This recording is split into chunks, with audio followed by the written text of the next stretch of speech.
Greetings, class. In this installment, we're going to be covering the question, why is arguing inefficient? Again, we're going to cover it from the standpoint of the authors getting to yes, but I'll also add some supplemental material.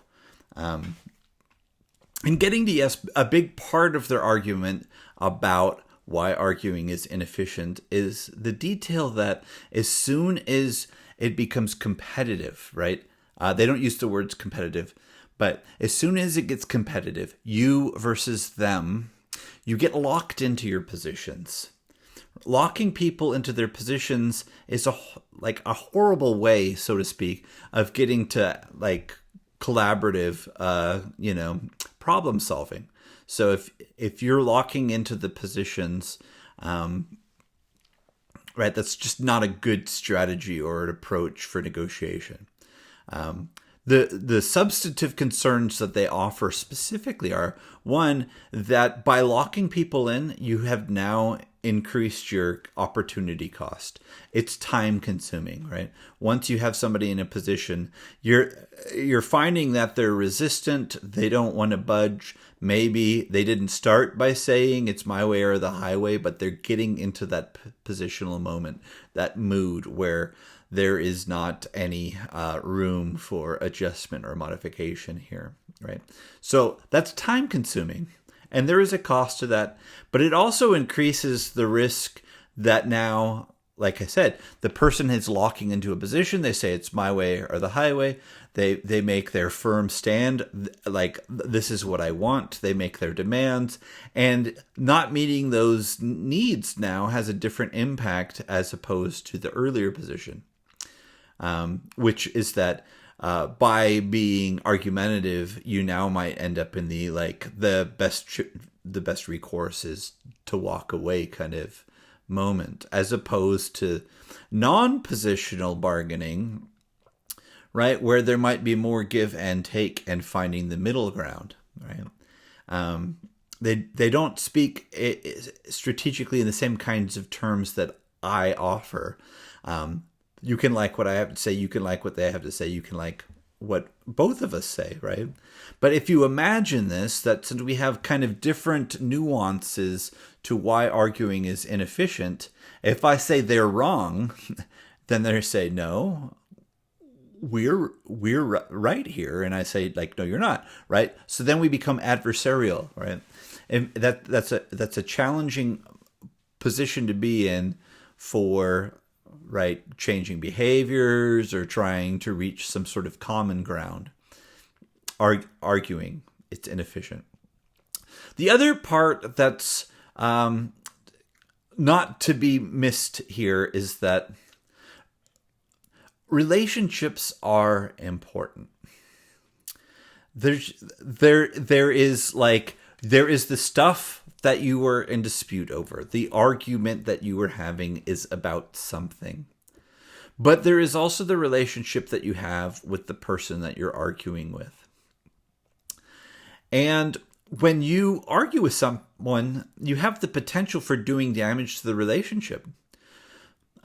So an example I use in class is that in businesses, and I've worked in a number where they've had different kind of coaching strategies for employees. But one in particular did a lot of work in sales, and there was a sign, back where the salespeople were, that reminded them that the most common reason given for why a customer switched to another business was dissatisfaction with an employee. What people didn't leave the place that they were doing business with because they found better prices somewhere else.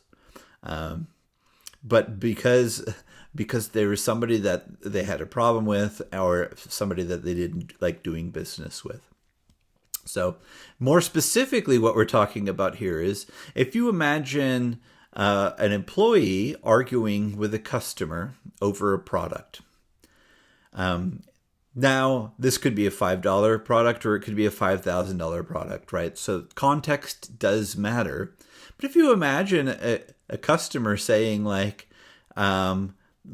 the $5 item wasn't in their order and they're upset about it. Like I wasn't able to do such and such because I didn't have this part I needed.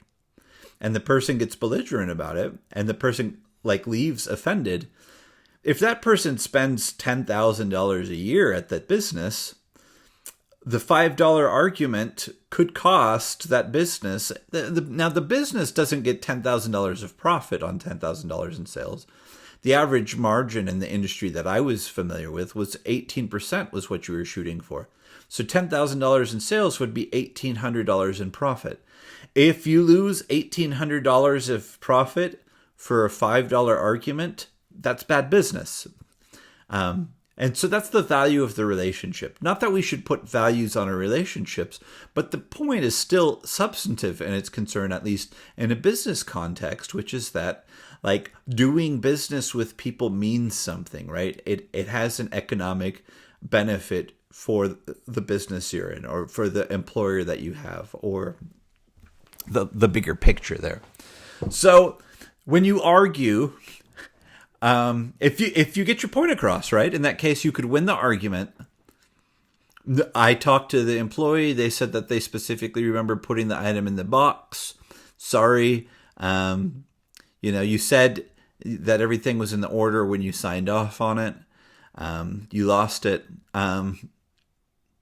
So if you win the argument and the person says, all right, I'll just go somewhere else and get the part that I need. You win the argument, but like what's the metaphor, right? You win the battle, but lose the war. You win the argument, but you lose the customer. If that's what being argumentative does, then there's a real big impact. Different strategies that you could employ in that scenario, right? Thinking again as being argumentative as being competitive, right? High on your needs and low on the other. Or the low on the needs of the other. If you're compromising and say, we have record that we sent the part to you, but you said you didn't get it. So how about if you just pay, 50%? We'll give you 50% off on a replacement part. That's a compromise. Now, if you're compromising on a $5 part, then the other side might not feel like that's good enough, or you might feel like that could be insulting or whatever. Maybe that's not the strategy you want to use. Maybe you just want to be accommodating and say, you know what, we thought we put it in there, but you're a good customer and we want to make this right, and here's the replacement. It's on us. That's probably easier to do, right? To be accommodating with something that's low cost, but being accommodating with something that's low cost, in that case, takes care of a valued customer, right? Being collaborative might be hard to figure out a way, right? Like that's kind of like you're telling the customer how to do what they're doing, and you might not want to get in their space, but there might be a room for collaboration, And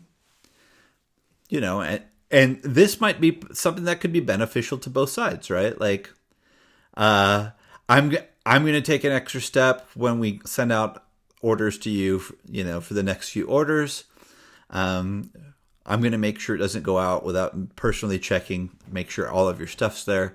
But could you also take the extra step and make sure and let us know that everything's there when you got it, so that we can make sure that our quality control is right here.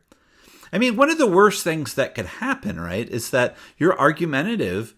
You're saying like, we would never, send out an incomplete order, but people do make mistakes, right? Different job I worked in, but similar kind of circumstance, right? Like orders get taken by people who answer the phone, get put into the computer, then, somebody's making the pizza. But if somebody like mistypes in that system, one key or the absence of one key, then that could be a topping on the pizza that's missing.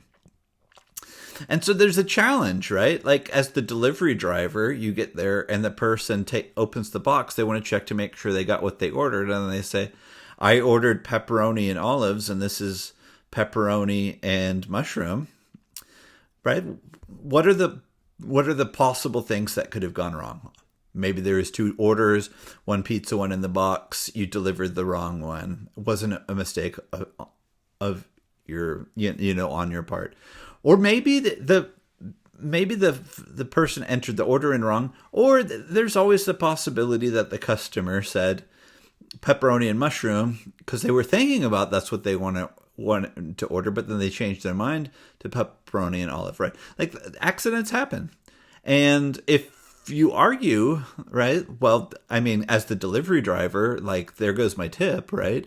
But as the business, then again, if that place wants to have future orders, management probably wants to decide, like, can we send out a replacement order? Sorry for the delay. We'll take the messed up pizza, or in some cases it might be like the pizza's gone out. Do you like pepperoni and mushroom? Let us send you the makeup order. Right? There's different strategies that might be employed, and all of those serve different ends depending on what the outcome that you want is and what's at stake. There's different ways to go about it. But again, the authors are arguing that arguing is inefficient in a negotiation because it immediately locks people into their positions. And locking people into their positions puts them into a competitive atmosphere, or a competitive modality, or they're responding to you as being competitive, which might put them into a position where they feel like, well, there's not a chance to really be compromising or collaborative here. And if they don't want to compete, then by going that way.